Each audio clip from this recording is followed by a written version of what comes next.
British Advanced Pain Clinic, నొప్పి మాయం surgery దూరం. For appointments 9155515563. వెల్కమ్ టు కొద్దిగా ఇటు హైదరాబాద్ వైపు వచ్చినటువంటి ఉంటే ఒకటి రోడ్ చెకింగ్ పెట్టాము. మేము అక్కడి నుంచి ప్రతి స్టేషన్లో బీబీనగర్ స్టేషన్లో మా వాళ్ళకి దొరకపడ్డారు. తెలంగాణ రోల్ మోడల్ ఉంది. రైసే కాకుండా సన్న బియ్యం, దీనికి ఒక బ్రాండ్ తీసుకొస్తున్నారు. ఇప్పుడు తెలంగాణ రైస్కి ఇప్పుడు ఒక బ్రాండ్ క్వాలిటీ. ఎఫ్సిఐకి మీటింగ్లో స్టేట్స్ మీద కాంపిటీషన్, మనకు తెలంగాణ రైస్ మాత్రమే కావాలి. ఒక కంట్రీలో 10 సంవత్సరం నుంచి ఇండియా నుంచి ఏ ఎక్స్పోర్ట్ తీసుకోలేదు. ఆ కంట్రీకి మనం ఇప్పుడు శాంపిల్ చూపిస్తే తేమ రైస్ అని పక్కన పెట్టి మిల్లర్లకి మోసం చేస్తున్నారని. తాలు తరుగు తీమా ఇవన్నీ 3 సమస్యలు ఉంటాయి రైస్ ఎప్పుడైనా. కానీ మేము రైతులకి ఏం చెప్తున్నాము అంటే, మీరు ఇచ్చిన రైస్ తిరిగి మన పబ్లిక్ దగ్గరికి వెళ్తే వాళ్ళు సంతోషంగా ఆనందంగా తినాలి తప్పితే. ఫీడ్బ్యాక్ ఎలాగొస్తున్నారు రైతుల నుంచి? నేను డైరెక్ట్గా మాట్లాడుతున్నాను. నిన్న కనీసం ఫార్మర్స్తో, మిల్లర్స్తో, ఆఫీషియల్స్తో డైరెక్ట్ మాట్లాడడం వలన రాష్ట్రంలో రైతులకి మీ డిపార్ట్మెంట్ నుంచి ఇచ్చే మెసేజ్ అన్నదాత, ఈ ప్రభుత్వం అన్నదాతని ప్రతి పరిస్థితిలో కాపాడాలనేది. దయచేసి మీరు ఎవరి దగ్గరే తిరగాల్సింది పని లేదు, మోసం పడాల్సింది పని లేదు. ఎక్కడైనా తేడా ఉంటుంది. హెల్ప్ లైన్ నెంబర్ ప్రతి పీపీసీలో ఉన్నది. ఆ హెల్ప్ లైన్కి చేస్తే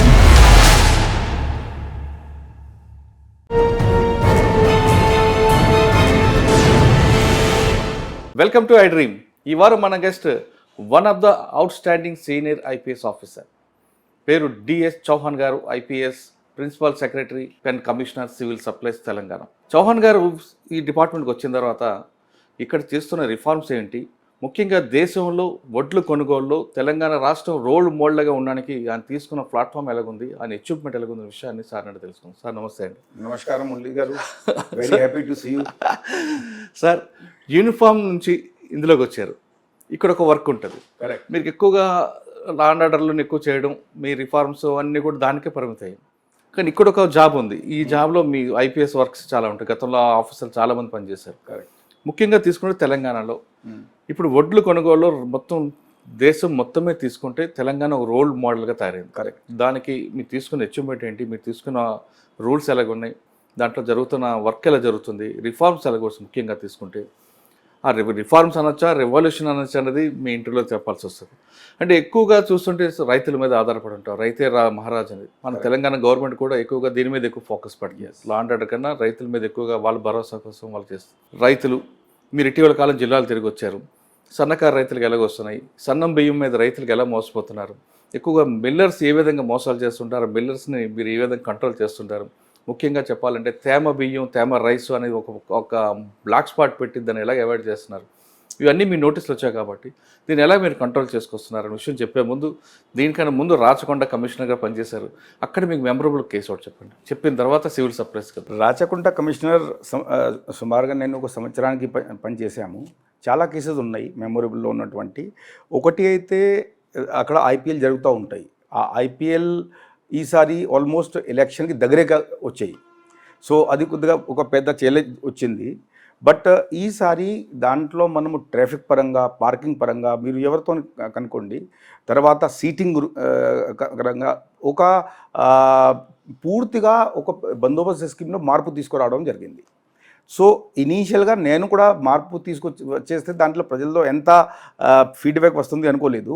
but there was lot of positive feedback. దాంట్లో నేను ఒక హాస్పిటల్లో జస్ట్ రెగ్యులర్ చెకప్కి వెళ్తే ఆ హాస్పిటల్ ఎండి గారు చెప్పారు, బికాజ్ అంతకుముందు జామ్ ఉండేవి, పార్కింగ్లో తిరగడం ఉండేది, తర్వాత ఉపద్రవం లోపల.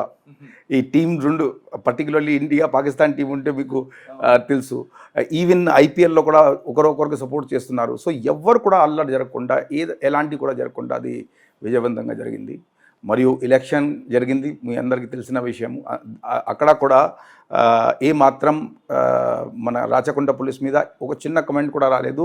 ఇన్ఫ్యాక్ట్ కొన్ని విషయాల్లో అక్కడ ఈవెన్ సెంట్రల్ అబ్జర్వర్స్ కూడా ప్రశంసించడం జరిగింది. That is on record. Okay. తర్వాత ముఖ్యంగా నాకు ఒకటి, మేము అక్కడ మహిళా ప్రొటెక్షన్స్కి, అదేవిధంగా ఈ టెక్నాలజీ ఉన్నటువంటి కాలంలో చిన్నారీలు మరియు అదేవిధంగా టీనేజ్ గర్ల్స్, దాని మీద కొద్దిగా చాలా ఫోకస్ చేసాం. బికాజ్ అక్కడ ఐ సో ఈ లాట్ ఆఫ్ క్రైమ్ ఆ ఏరియాలో. సో దాంట్లో ఒకటి వీడియో తీసి రిలీజ్ చేసాము. ఇది ఎట్లా అయింది అంటే, ఒకటి ఇంజనీరింగ్ కాలేజ్లో సడన్గా హాస్టల్స్లో ఒక నైట్ ఒకసారి ఏం ఏర్పడింది అంటే, కొద్దిగా అక్కడ ఆల్ గర్ల్స్ రోడ్కి వచ్చి ధర్నా చేస్తున్నారు నాకు తెలిసింది. చేస్తే క్లుప్తంగానే చెప్తాము ఏంటి అంటే, వాళ్ళందరికీ లీక్ అవ్వడం వలన photos and all that, and ఒక అమ్మాయికి మార్ఫింగ్ అయిపోయింది. సో ఇది దానికి చాలా సీరియస్గా తీసుకుని అప్పటికప్పుడే డీసీపీ గారికి పంపించి 36 అవర్స్లో ఆ ముగ్గురిని తీసుకొచ్చేసి చేయడం జరిగింది. అప్పటి నుంచి ఇది కొద్దిగా మహిళ దాని మీద. ఇంకొకటి సార్, ఎందుకంటే వాళ్ళ ముగ్గురు అలా చేశారు? మురళి గారు, మీరు చూసి ఉంటారు, రోజు పేపర్లో వస్తుంది డిజిటల్ అరెస్ట్ నుంచి, డిజిటల్ ప్రైవసీ నుంచి. మనము దాంట్లో చాలా జాగ్రత్తగా ఉండాలి. ఎందుకంటే లేకపోతే మన సెల్లో ఎవరితో మాట్లాడుతున్నాము, అది ఆన్లైన్ ఏదైతే ఫ్రెండ్షిప్ ఉంటుంది, ఆ వ్యక్తి గురించి తెలిసే అవకాశం తక్కువ ఉంటుంది. సో అటువంటి టైంలో మనము బై మిస్టేక్ ఏదైనా పంపించినా అది మన అపోజిట్గా యూజ్ చేసుకోవచ్చు. కాబట్టి నేను అక్కడ ఒక షార్ట్ ఫిల్మ్, ఒక మంచి యాక్టర్స్ని తీసుకొని చేసాము. That became very popular. తర్వాత ఒక హాట్ లైన్ ఎస్టాబ్లిష్ చేసాము, హెల్ప్ లైన్. దాంట్లో కౌన్సిలర్స్ని పెట్టాము, ట్రెండ్ కౌన్సిలర్. సపోజ్ ఒక అమ్మాయికి డేటా మొత్తం లీక్ అయింది, దెన్ ఇక్కడనే చెప్పలేని పరిస్థితి. సో అటువంటి పరిస్థితిలో వారితో మాట్లాడితే కౌన్సిలర్ చిన్నగా భరోసా ఇస్తారు, పేరు రహస్యంగా పెడతారు, పేరు చెప్పాల్సింది అవసరం లేదు, అక్యూజ్ గురించి మాత్రం ఇన్ఫర్మేషన్ తీసుకొని ఇస్తారు. అటువంటి చాలా పని చేశాము. లాస్ట్లో ఒకటి కేసు చెప్తాను.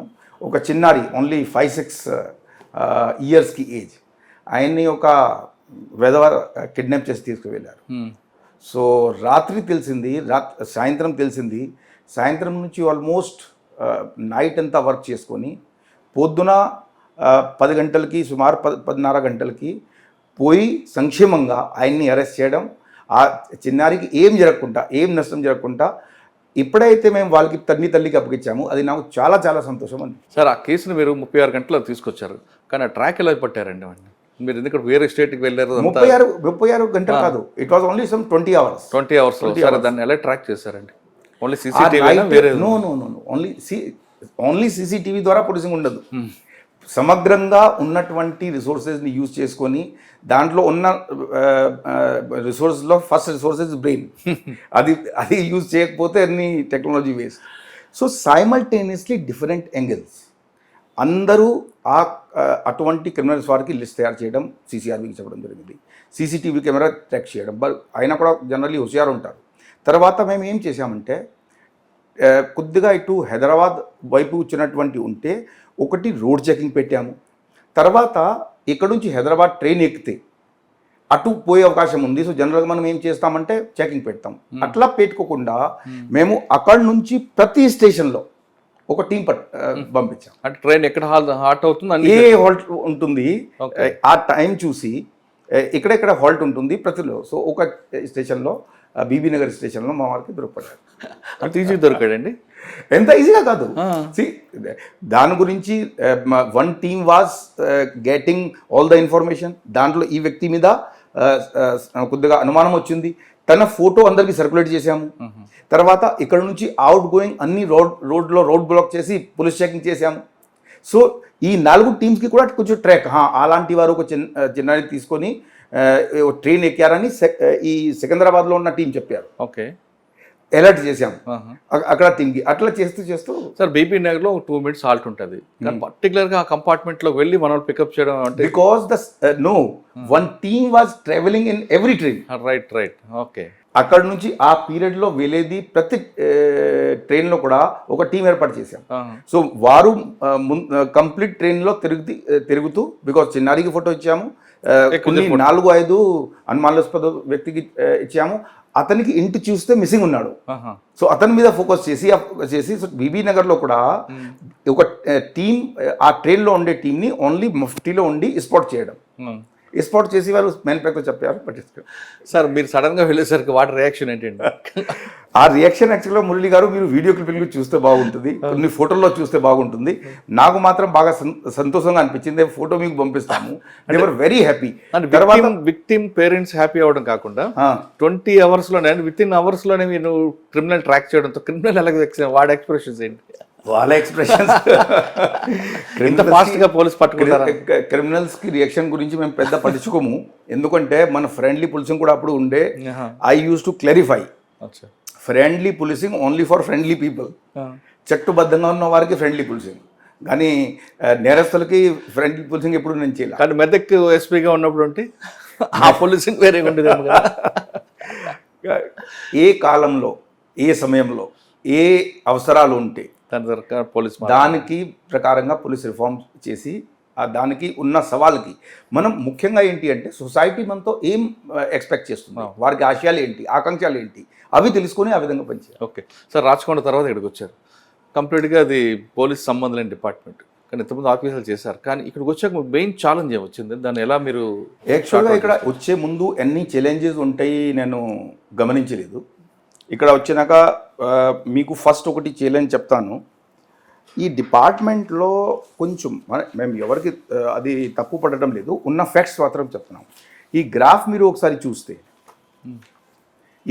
ఒకసారి చూస్తే సడన్గా ఎంత లోన్ పెంచుకొని పోవడం ఎట్లా జరిగింది అంటే 4,000 నుంచి వరుసగా మేము వచ్చే రోజుకి 58,000 crore పైన లోన్ ఉంది. ఒక కార్పొరేషన్లో 58,000 crore లోన్ ఉంటే మనము ఎలా ఫీల్ అవుతాం? సో దానికి లోతుగా స్టడీ చేసుకొని కొంచెం ఇప్పుడు మిల్లర్స్ కూడా అందరూ ఉండరు, ఒక 5-6% ఉంటారు, కానీ దానివల్ల మిగతా వాళ్ళకి కూడా ఎఫెక్ట్ పడుతుంది. కనుక అది ఒక మిల్లర్స్తో రికవరీ చేయడం, గవర్నమెంట్ ఆఫ్ ఇండియాలో మనం సక్రమంగా సరిగ్గా అన్నీ వాళ్ళకి జవాబు ఇచ్చి అక్కడ కూర్చొని అక్కడ నుంచి మనం డ్యూస్ తీసుకురావటం. 10 monthsలో 11,000 కోట్లు మనం లోన్ తగ్గించడం జరిగింది. సో ఇది నాకు చాలా సంతోషం. ఇందులో మీకు అంటే అంత ఈజీగా కాలేదు, కానీ హడిల్స్ ఏమొచ్చాయి? ఇందులో హడిల్స్ ఏమొచ్చాయి మీకు? ఇందులో చాలా హడిల్స్ వచ్చాయండి. ఎందుకంటే big shots or small shots చట్టం అందరికీ ఒకటే. షార్ట్స్ అన్నారా? బిగ్ షాట్స్ ఉంటే ఫస్ట్ ఆఫ్ ఆల్ నేను చెప్తున్నాను, మన రాష్ట్ర ప్రభుత్వం ముఖ్యంగా గౌరవ రాష్ట్ర ముఖ్యమంత్రి గారు మరియు మన శాఖ మంత్రివర్యులు గౌరవ ఉత్తమ్ కుమార్ రెడ్డి గారు మాకు ఫుల్ సపోర్ట్ ఇచ్చారు. ఎందుకంటే అప్పటికి ఇక్కడ కొద్దిగా వ్యవస్థ చాలా కిందకి జారిపోయింది, దారుణంగా ఉండేది. ఇష్టం వచ్చినట్టుగా అలొకేషన్స్, ఒక వ్యక్తికి మోడర్న్ మిల్ ఉంటే వాళ్ళకి ఒక గింజ కూడా ఇవ్వకపోవడం, ఒకరికి మిల్ కాగితాల్లో ఉంటే లేకపోతే 2 ton మిల్ ఉంటే వాళ్ళకి వేలాది టన్ ఇవ్వడం. వసూలి గురించి చెప్పకండి, కానీ సిఎంఆర్ కల్చర్ మిల్ రైస్ మనకి తిరిగి చెప్పాలి, దాని గురించి ఏం జవాబుదారీ లేకుండా దాని మూలంగా ఈ లోన్ ఎంత పెరిగిపోయింది. సో మనము ఇనీషియల్ టైమ్స్లోని మిల్లర్స్కి మీటింగ్లో స్పష్టం చేశాము, ఇప్పటి నుంచి మీరు నీతి నిజాయితీకి దానిలో నడవాలా. మాకు తెలుసు అందరూ మంచివారు, అటువంటి వారు కొందరు మీద మేము కొద్దిగా యాక్షన్ తీసుకోవాల్సింది పడింది. So 77 criminal cases, 40 revenue recovery act initiate చేస్తూ ఫస్ట్ 6 months చాలా కష్టంగా, దాని తర్వాత దానికి వచ్చింది. సార్ ఈ డిపార్ట్మెంట్లో మీరు చెప్తున్నట్లుగానే ఆర్గనైజ్డ్ క్రైమ్ కనిపిస్తుందండి, ఒక ఇండివిజువల్ క్రైమ్ ఉండదు. ఆర్గనైజ్డ్ క్రైమ్ అంటే మీరు ఏమైనా బ్రేక్ చేశారు అందులో? You are right. Organised crime in the sense syndicate చెప్పొచ్చు, ఆర్గనైజ్డ్ క్రైమ్ చెప్పొచ్చు. ఒకటి పీడిఎస్ రీసైక్లింగ్ చాలా పెద్ద సవాల్ ఉండేది. ముఖ్యంగా మురళి గారు ఏంటి అంటే చాలా కేసెస్ మన దృష్టిలో వచ్చాయి, కొన్ని ఇన్వెస్టిగేషన్ నడుస్తుంది, వివరంగా చెప్పలేము. బట్ 1000 టన్ మీకు ఇస్తే లేకపోతే 10,000 టన్ ఇస్తే ఆ పేడి అప్పటికప్పుడే రైస్లో కన్వర్ట్ చేసి బయట పంపించడం, మనకు వచ్చేటప్పుడు పీడిఎస్ రీసైకిల్ నుంచి ఇవ్వడం. దానివల్ల స్టేట్ బాగా నష్టపోయింది. సో అది జరగదు ఎట్టి పరిస్థితుల్లో. ఇటు ఎన్ఫోర్స్మెంట్ శాఖని స్ట్రెంథెన్ చేసి పీడిఎస్ సైకిల్ మీద క్యాచ్ చేయడం, ఫిగర్స్ ఉన్నాయి. లాస్ట్ ఇయర్ కన్నా 9 times ఎక్కువ సీజర్ ఉన్నాయి, 9 times. ఓకే. అండ్ అటు మిల్లర్స్కి మేము లాస్ట్ టైంలో పాలసీలో ఒక చేంజ్ తీసుకుని వచ్చాం. డిఫాల్ట్ మిల్లర్కి పేడీ ఇవ్వము, జియో ఇష్యూ చేసాం. ఇనీషియల్గా ఎవరు ఏమనుకున్నారంటే అలా జియో చాలా వస్తాయి, చాలా రిలాక్స్ అవుతాయి. మేము మీటింగ్లో చెప్పాను, మీరు అది మా మాట నమ్మండి, ఇది ఎట్టి పరిస్థితిలో వెనక్కి తిరిగి పోవడానికి ప్రసక్తి ఉండదు. So better you do it, లేకపోతే మీరే నష్టపోతారు. 362 మిల్స్కి ఒక గింజ కూడా అలాట్మెంట్ జరగలేదు. కానీ ఇప్పుడు కూడా గోడౌన్ నుంచి ఒక లారీ బయలుదేరకండి స్టోర్కి వెళ్ళాలంటే మధ్యలోనే దాన్ని రకరకాలు చేస్తుంటారు. మీరు అన్నట్లుగా ఎక్స్పోర్ట్ చేస్తుంటారు పక్క మహారాష్ట్ర, కర్ణాటకకి, లేదా దాన్ని పాలిష్ చేస్తూ సన్నం బియ్యం అమ్మడం, రకరకాలు చేస్తుంటారు. లారీ మిస్ కాకుండా కూడా గతంలో GPS సిస్టమ్ పెట్టారు, అది వర్కౌట్ అవుతుందంటారా? It's a very vast and complicated subject. Maharashtra, కర్ణాటకలో మాత్రం కాదు, కాకినాడ పోర్ట్కి వెళ్తాయి. అవును, నిజంగా కాకినాడ పోర్ట్కి ఇక్కడ నుంచి గతంలో చాలా పేడీ వెళ్ళింది, చాలా రైస్ కూడా వెళ్ళింది. సో అదంతా పకడ్బందీగా స్టడీ చేసి సిస్టమేటిక్గా దాంట్లో మా టీంతో సహా ప్రభుత్వ స్ఫూర్తితో వారి గైడెన్స్తో మనం పకడ్బందీగా చేసాము. For example first sister PV physical verification. అంతకుముందు PV ఓన్లీ నామకే వాస్తే ఉండే. ఇప్పుడు ఏంటి అంటే 100 టన్ను మీ దగ్గర ఉండాలంటే, నా దగ్గర ఉండాలంటే వచ్చి 100 టన్ ఉంది అని రాసి ఇచ్చేవాళ్ళు. మేము ఏం చేసాము, 2-3 సార్లు మన వాళ్ళకి చెప్పాము, అది అలాంటి కాగితాల మీద అవసరం లేదు. సో తర్వాత 5-6 కేసెస్లో లోకల్ ఆఫీసర్స్తో PV చేయించాము. నెక్స్ట్ డే మన ఎన్ఫోర్స్మెంట్ టీం పంపించాము. అండ్ రాష్ట్ర ప్రభుత్వం కూడా మేము యాక్చువల్గా రుణపడి ఉన్నాము. దట్ మేము చెప్పంగానే గౌరవ ముఖ్యమంత్రి గారు క్యాబినెట్లో అది చేసుకొని 30 మంది పోలీస్ ఆఫీసర్ కూడా మనకు ఇవ్వడం జరిగింది. దాంతోపాటుగా ఒక రిటైర్డ్ SP గారు ఆఫీసర్ ఉన్నారు, అంతకుముందు కర్నల్ గారు ఉండే. So next day enforcement rate జరిగేది. ఎన్ఫోర్స్మెంట్ వారు కరెక్ట్ లెక్క ఇచ్చిన తర్వాత నేను వారితో వారు నీ లెక్క ఇది ఎప్పుడు ఏం చేయమంటారు. First warning no action, second warning suspension. Sir Kakinada పోర్ట్ని ఎందుకు ఎంచుకున్నారండి వీళ్ళు? బేసికలీ ఇది ఇక్కడ నుంచి ఒక ఈజీ రూట్ అయిపోయింది ఎక్స్పోర్ట్కి అక్కడ నుంచి. సో మన పేడీ గతంలో యాక్చువల్గా మీరు that is something which can be verified. కాకినాడకి లాస్ట్ ఇయర్కి కూడా మేము మన వారిని ఎంక్వైరీ చేయించాము. ఇక్కడ నుంచి ఒక మిల్లర్కి బై నేమ్ బుకింగ్ ఉన్నది, లారీస్లో వచ్చింది అండ్ కన్సైన్మెంట్ పోయింది. సో కాకినాడ ఎందుకంటే వన్స్ యూ రీచ్ కాకినాడ తర్వాత అక్కడ నుంచి మాయమైపోతుంది, బికాస్ పోర్ట్లో వెళ్ళిన తర్వాత ఎక్కడైనా పంపవచ్చు. అంటే కాకినాడని ఎందుకు వాళ్ళు ఎంచుకున్నారు? నియరెస్ట్ పోర్ట్ చెన్నై కూడా ఉంది కదా, ఎందుకంటే చెన్నై కూడా ఉంది మన దగ్గర. చెన్నై ఉంది, చెన్నైకి మొత్తం అది క్రాస్ చేసుకుని పోవాలి కదా. సార్ రైస్ మీద మీరు ఫోకస్ చేస్తారు, PDS మీద. ఇంకా బ్యాగ్స్ ఉంటాయి, గండి బ్యాగ్స్, దాంట్లో కూడా స్కామ్ ఉంటుంది ఇందులో. ఫస్ట్ మోస్ట్ ఇంపార్టెంట్ వాజ్ ఇది ఎన్ఫోర్స్ చేయడం దట్ మేము మీకు పేడీ ఇస్తే ఒక్కొక్క గింజాకి మేము అకౌంట్ తీసుకుంటాం, డిఫాల్టర్స్కి ఇవ్వము. సో ఇప్పుడైతే 362 డిఫాల్టర్స్ లాస్ట్ సీజన్ ఉంది, వాళ్ళు ఎంత చేసినా దాంట్లో ప్రభుత్వ సహకారం పూర్తిగా ఉండే. సో లాస్ట్ వరకు మొత్తం సీజన్ వెళ్ళిపోయింది, ఒక గింజ కూడా వాళ్ళకి దొరకలేదు. అప్పుడు కొద్దిగా వాళ్ళు సీరియస్గా తీసుకోవడం స్టార్ట్ అయినారు. దాని తర్వాత within next 2-3 months we got 408 crores పాత డ్యూస్ రికవరీ చేసాం, 408 crores. సో అది that was the first thing. తర్వాత కొన్ని చోట్లలో అసలు ఆశ్చర్యంగా ఉండేది పరిస్థితి. ఒక చోట్లో పాషా మేళాలో రేడ్ చేస్తే అక్కడ మన TG సివిల్ సప్లైస్ కార్పొరేషన్కి స్టాంప్ ఉంది, స్టెన్సిల్స్ ఉన్నాయి, అంతా సీల్ ఉన్నది. వాళ్ళు ఏం చేస్తారు అంటే ఆ రైస్ తీసుకొని ఆ బ్యాగ్ పెట్టుకొని దాంట్లో కార్పొరేషన్కి సీల్ పెట్టుకొని ట్రాన్స్మిట్ చేస్తున్నారు. వారిని పట్టుకున్నాము, ఏ మిల్లర్కి కన్సైన్మెంట్ పంపిస్తారో వారిని పట్టుకున్నాము. సో అలాంటి చాలా కేసెస్ చేయడం జరిగింది. దానివల్ల PDS కంట్రోల్లో ఉంది, నిర్మూలించినామని చెప్పడం లేదు, బట్ కంట్రోల్ అయింది. సార్ మీ డిపార్ట్మెంట్ నుంచి స్కామ్స్ మీద కంట్రోల్ చేస్తున్నారు, కానీ రైతులకి ఎలాగ అవేర్నెస్ తీసుకొస్తున్నారు, రైతులకి ఎలా సపోర్ట్ చేస్తున్నారు? అది వాళ్ళకి అవగాహన ముఖ్యం మనకు. ఇక్కడ this is one department which touches almost 3 crore people ఈ లైఫ్ టచ్ చేస్తుంది. ఎందుకంటే రైతులు ఉంటారు, రైతులు మన అన్నదాత, వాళ్ళకి కాపాడాలి. అదేవిధంగా వారి దగ్గర నుంచి వచ్చిన సరుకు తీసుకొని పేడీ తీసుకొని మంచిగా మిల్లింగ్ చేసుకొని మన రాష్ట్రంలో ఉన్నటువంటి 2,81,00,000 ప్రజలకి అందజేయాలి. సో ఈ మొత్తం సైకిల్లో ఫస్ట్ ఎవరు అన్నదాత రైతులు. లాస్ట్ టైం మీరు చూస్తే కనుక మేము కొన్ని మీకు ఇన్సిడెంట్స్ కూడా చెప్తాము. 70-80 సెంటర్స్ నేను స్వయంగా విజిట్ చేశాను. ఓకే, 70-80 సెంటర్ డైరెక్ట్ సెంటర్లో పోయి అక్కడ ఫార్మర్తో మాట్లాడడం, స్టాఫ్తో మాట్లాడడం, సర్ప్రైజ్ చెక్ చేయడం, ఏదైతే ప్యాడీ వెళ్తుందో కరెక్ట్గా ఉందా లేదా, మన కాంటా కరెక్ట్గా ఉందా లేదా, ఇదంతా చూసి ఫార్మర్స్తో ఎప్పుడైతే మనం మాట్లాడడం మొదలు పెట్టాము, వారికి చెప్పాను ఎవరైనా తప్పు చేస్తే హెల్ప్ లైన్ నెంబర్ ఉంది దానికి చేయండి. అప్పటి నుంచి last time farmers help line నెంబర్కి యూజ్ చేయడం మొదలుపెట్టారు. తర్వాత ఆ రిజిస్టర్లో 2 days క్రితం ఎవరైతే ఇచ్చారో వారికి కాల్ చేసి అనుభవాలు ఎలా ఉన్నాయి అది చెక్ చేయడం.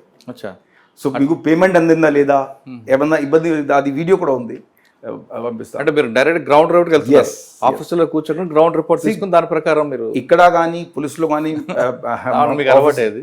సో మా అలవాటే. గ్రౌండ్లో పోకపోతే సిస్టంలో మనం పకడ్బందీగా చేయలేము. సార్ మనకి రైసే కాకుండా తెలంగాణ రోల్ మోడల్ ఉంది, రైసే కాకుండా సన్న బియ్యం దీనికి ఒక బ్రాండ్ తీసుకొస్తున్నారు. ఇప్పుడు చార్మినార్ బ్రాండ్ పెడుతున్నారా, లేదు తెలంగాణ సోనా మసూరి పెడుతున్నారా? ఆ బ్రాండ్ ఇప్పుడు డిస్క్లోజ్ చేయము.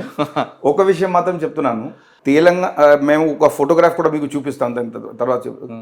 తెలంగాణ రైస్కి ఇప్పుడు ఒక బ్రాండ్ క్వాలిటీ చాలా పెరిగింది.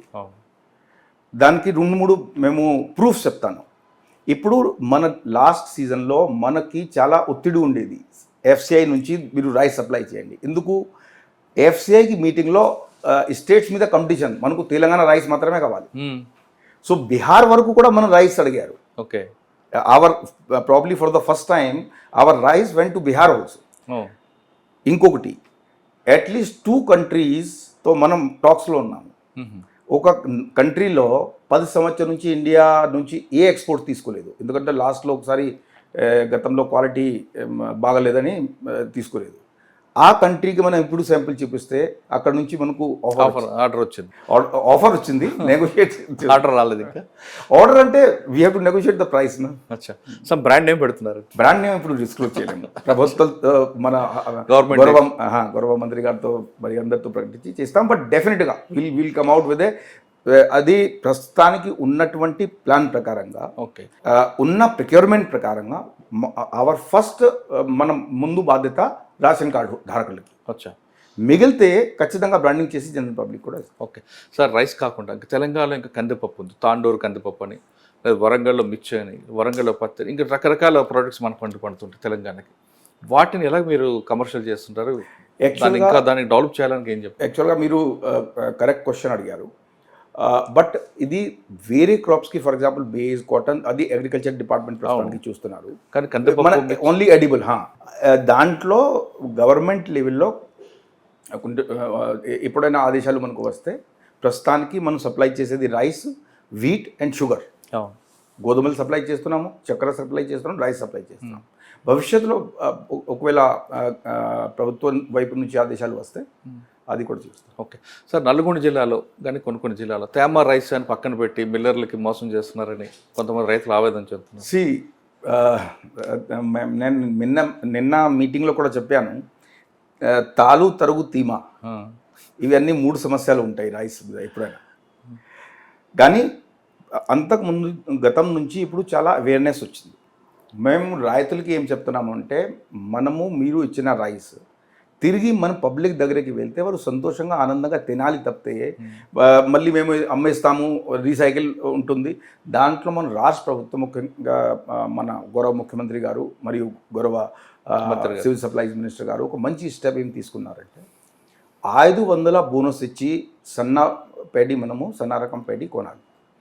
కొనిన తర్వాత దాన్ని మంచిగా మిల్లింగ్ చేసుకుని మంచి క్వాలిటీ రైస్ ప్రజలకి అందజేయాలి. మంచి క్వాలిటీ వారికి అందితే వాళ్ళు ఎందుకు రీసైక్లింగ్కి వెళ్తారు? ప్రస్తుతానికి అంతకుముందు జరిగేది మాకు తెలిసింది విషయం ఏంటి అంటే, ఉన్న రైస్ని రీసైకిల్ చేసి చివరికి సన్న బియ్యము తీసుకునేవాళ్ళు. ఇప్పుడు ఈ ప్రభుత్వం మొదటిసారి చారిత్రకంగా డైరెక్ట్గా సన్న బియ్యము ఇవ్వబోతుంది. సో ఇది ఈ స్కీమ్ చాలా సక్సెస్ ఉంటుంది. దాని గురించి ఈసారి మన మీద చాలా ప్రెషర్ కూడా ఉంటుంది డిపార్ట్మెంట్ మీద. So we have to control the quality. తేమ సరిగా రాకపోతే సన్నా బియ్యంకి బాగా సెన్సిటివిటీ ఉంటుంది, అవును. ముఖ్యంగా ఖరీఫ్ సన్నా బియ్యంకి.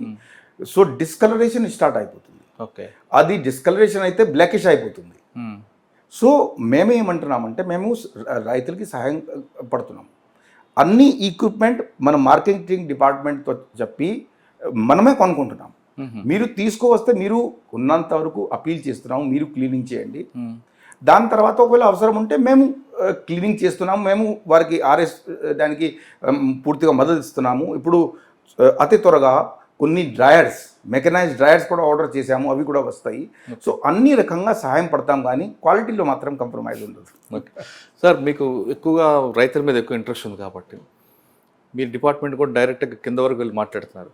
ఎక్కువ వేరే హౌస్ విషయంలో కానీ లేదా అన్ఎక్స్పెక్టెడ్గా ఒక వర్షం పడింది అనుకోండి, ఎక్కడ కాపాడుకోవాలి, ఎక్కడ పెట్టాలి, వాటి మీద కూడా రైతులకి మీరు అవేర్నెస్ తీసుకురావడం, యాక్చువల్గా దాంట్లో గోడౌన్స్ పెట్టడం అటువంటివి చేస్తున్నాను. దాంట్లో కూడా ఒక అద్భుతంగా ఒక యాప్ డెవలప్ చేయడం జరిగింది. మేము టైం ఇస్తే మీకు చూపిస్తాను. Weather app, it has become very popular. దానికి ఎలా యూజ్ చేయాలో దానికి ఒక ఎస్ఓపి తయారు చేశాం. సో దాంట్లో బేస్ చేసుకొని చాలా మటుకు మనము ఇది కాపాడగలిగాము.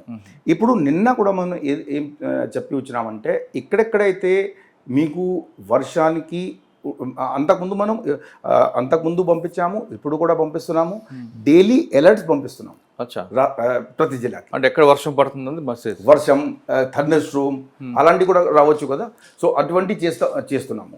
అటువంటి చేసేప్పుడు ఈసారి ఏం చెప్పామంటే, మీరు పీపీసీ సెంటర్ వరకు పరిమితి అవ్వకుండా దయచేసి అగ్రికల్చర్ ఆఫీసర్ ద్వారా, సివిల్ సప్లైస్ ఆఫీసర్ ద్వారా ఫార్మర్స్కి కూడా తెలియపరిచేసేయండి రేపు వర్షం పడుతుంది. సో దట్ వారి దగ్గర ఉన్న ఏదైతే ఉన్నాయో వాళ్ళు కనీసం కప్తారంటే అప్పుడు సేవ్ అవుతుంది. సార్, మీరు ఈ మధ్యన జిల్లా పర్యటన వెళ్ళారు.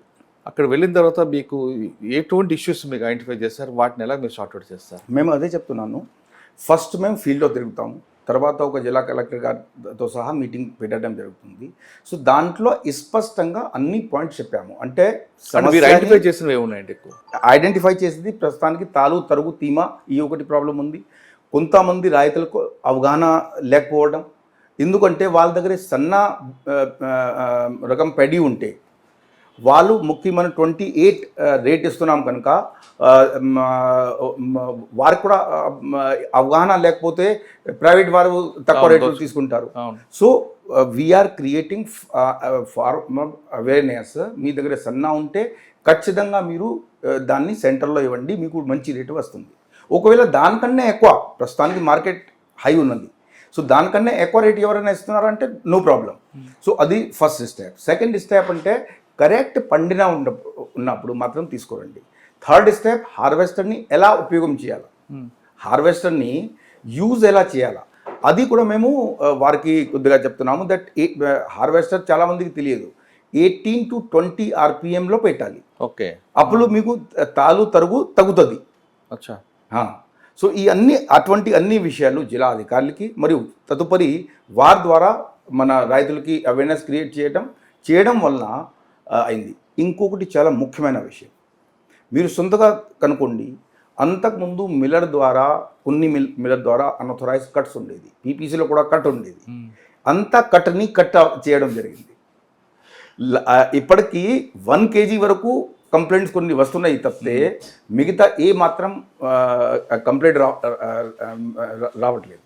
సో లాస్ట్ టైంలో మన అవేర్నెస్ వలన మీరు ఒకసారి గమనించండి, దట్ 1 kg కట్ అయితే ఫార్మర్ కంప్లైంట్ చేస్తారని నేను సంతోషపడుతున్నాను. ఓకే. సో సార్, మీరు పోలీస్ డిపార్ట్మెంట్ చాలా రకరకాల క్రైమ్ చేస్తుంటారు. ఈ డిపార్ట్మెంట్కి వచ్చిన తర్వాత ఈ తరహా క్రైమ్ కూడా ఉంటుందని మీరు ఎప్పుడైనా వండర్ అయ్యారా? నో, చాలా ఎంత లోతుగా అంటే ఎంతవరకు పోయింది అది మాత్రం మాకు కొద్దిగా ఐడియా, ఎంత అయిపోయింది, ఎంత దూరంగా వరకు పోయింది, ఆర్గనైజ్ అయిపోయింది ఐడియా లేకుండా, కానీ ఆశ్చర్యం పడలేదు. ఎఫ్సిఐలో పనిచేసాము. రెండోది కొంచెం మనకు ఏంటి అంటే ఐ హ్యావ్ ఏ టెండెన్సీ కొంచెం డైవర్సిఫై చేస్తూ ఉండాలి. నేను ఇంజనీరింగ్ చేశాము, ఎంటెక్ చేశాము, తర్వాత ఎల్ఎల్బి చేశాము, తర్వాత ఎల్ఎల్బి చేసిన తర్వాత ఎంటెక్ ఎల్ఎల్ఎం కూడా చేస్తున్నాము. డిఫరెంట్ ఫీల్డ్లో పనిచేస్తే మురళి గారు మనకు కొద్దిగా ప్రజల సమస్య, మన విజన్ బ్రాడ్ ఉంటుంది. I worked in excise department, I worked in telecommunication department, ఎఫ్సిఐలో చేసాము, ఇది చేసాము. పోస్టల్ కూడా చేస్తుంటారు, పోస్టల్ డిపార్ట్మెంట్ కూడా. పోస్టల్ కాదు, టెలికమ్యూనికేషన్, పోలీస్ డిపార్ట్మెంట్ రాకముందు. సో ఫర్ ఎగ్జాంపుల్ అందు గురించి మన ఇలాంటివి విజన్ వస్తే మనం ఇలాంటి చేయవచ్చు. ఇది వెదర్ యాప్ ఒకటి చేసాము, తయారు చేసాము. దాని మూలంగా ప్రతి జిల్లాకి ఇక్కడ వర్షం ఎన్ని గంటల నుంచి ఎన్ని గంటలకి పడుతుంది వాళ్ళకి పుష్ చేస్తాం, అలర్ట్నెస్. సో పీపీసీలో కాపాడగలుగుతారు. Now we want to take it the same thing we want to take it to the farmer. ఎందుకంటే ఫార్మర్ కూడా వారికి ముందు అలర్ట్ చేస్తే నిన్న నల్గొండలో కూడా చెప్పాను, agriculture officers, civil supply officers, cooperative officers మరియు పంచాయత్ సెక్రటరీ, పంచాయత్ విలేజ్ లెవెల్లో ఉన్నటువంటి వారితోని రేపు వర్షం పడుతుంది ఫార్మర్కి చెప్తే ఏదో ఒకటి వాళ్ళు అరేంజ్మెంట్ చేసుకొని కాపాడుకుంటారు.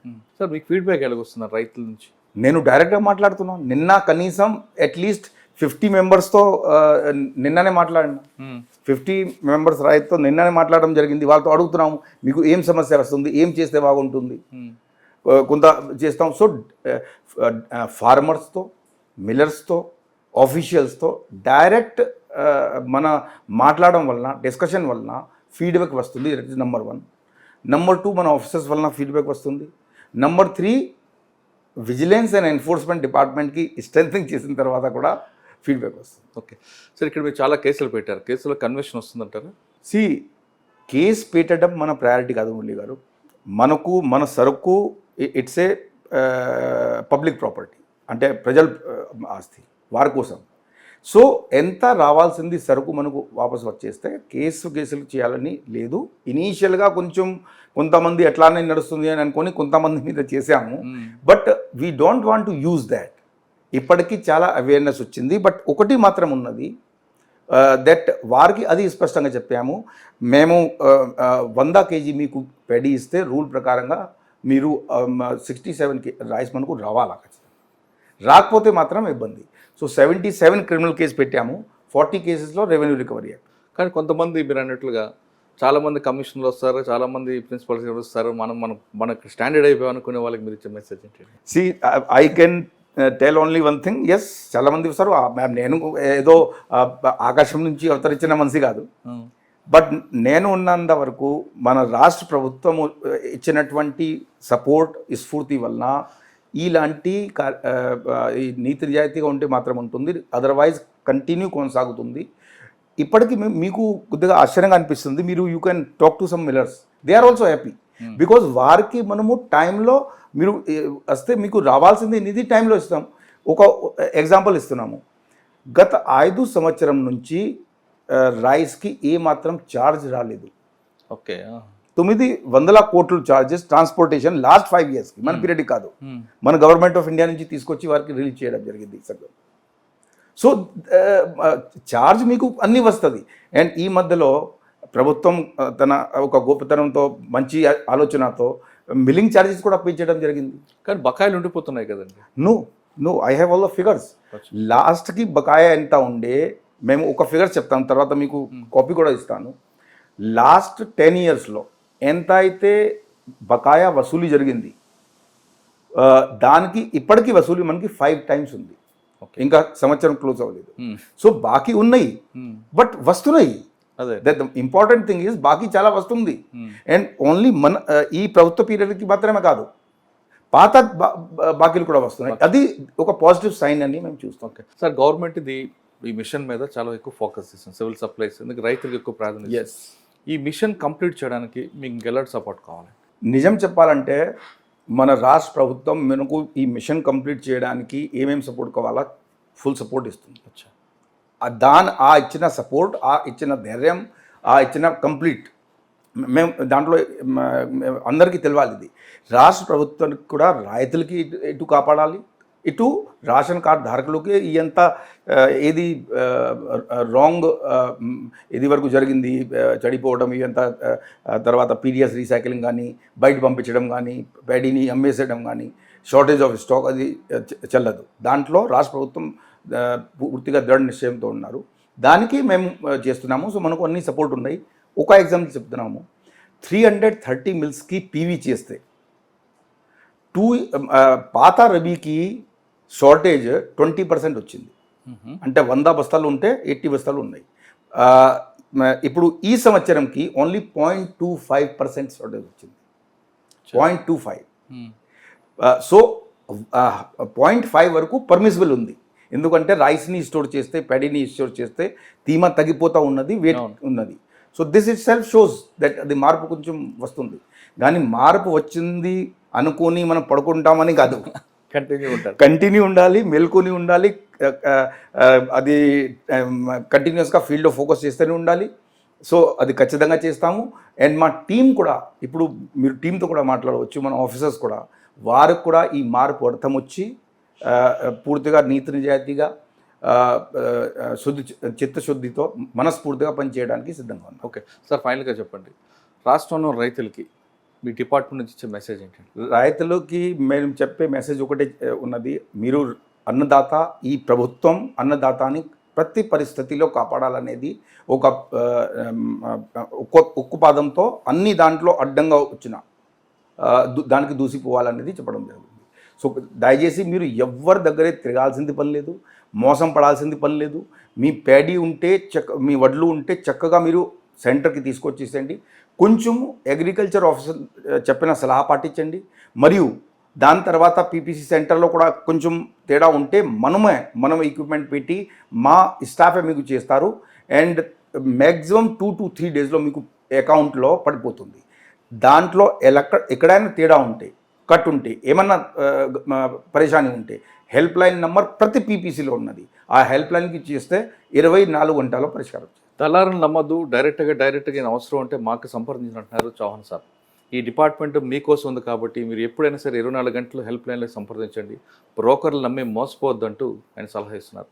ఇది డిహెచ్ చౌహాన్ గారు ఎక్సలెంట్ ఇంటర్వ్యూ. వచ్చే వారం మరో ఇష్యూలో మళ్ళీ కలుద్దాం. అంతవరకు నమస్తే. Thank you sir. Thank you Murali garu. Thank you very much.